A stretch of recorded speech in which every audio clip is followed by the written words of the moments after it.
Cancer వ్యాధితో బాధపడుతున్న ఓ నిరుపేద కుటుంబానికి చెందిన బాధితుడి దీనస్థితిని వివరిస్తూ సోషల్ మీడియా వేదికగా పెట్టిన పోస్టుకు దాతలు స్పందించారు. బాధిత కుటుంబానికి అండగా నిలిచారు.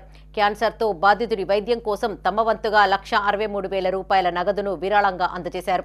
జగిత్యాల జిల్లా ధర్మపురి పట్టణానికి చెందిన దామోదర్ ఓ కూరగాయల షాపులో పనిచేస్తూ కుటుంబాన్ని పోషించుకుంటున్నాడు. 4 నెలల క్రితం క్యాన్సర్ వ్యాధి సోకడంతో ఆ కుటుంబం ఇంటి ఖర్చులతో పాటు వైద్య ఖర్చులకు తీవ్ర ఇబ్బందులు పడుతోంది. వీరి దీనస్థితిని తెలుసుకున్న ధర్మపురికి చెందిన సామాజిక సేవకుడు రేణికుంట రమేష్ ఫిబ్రవరి 3న ఫేస్బుక్లో క్యాన్సర్ బాధితుడికి సహాయం అందించాలి అని పోస్టు చేయగా దాతలు స్పందించారు. దామోదర్ భార్య గంగాభవాని బ్యాంకు ఖాతాకు 1,63,000 విరాళం పంపించగా వాటిని స్థానిక సీఐ రామ్ నరసింహారెడ్డి చేతుల మీదుగా బాధిత కుటుంబానికి అందజేశారు. ఈ సందర్భంగా సామాజిక సేవకుడు రమేష్ను పోలీస్ అధికారులతో పాటు పలువురు అభినందించారు. ఈ కార్యక్రమంలో SI Uday Kumar, union bank manager Akash పాల్గొన్నారు.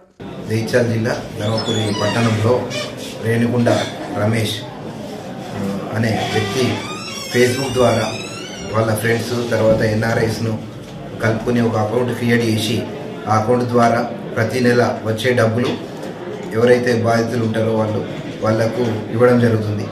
ఇప్పుడు దామోదర్ అనే వ్యక్తి గత 4 నెలలుగా క్యాన్సర్తో బాధపడుతున్నాడు. అతను కూరగాయల మార్కెట్లో పనిచేస్తాడు. పేద కుటుంబం వాళ్ళది.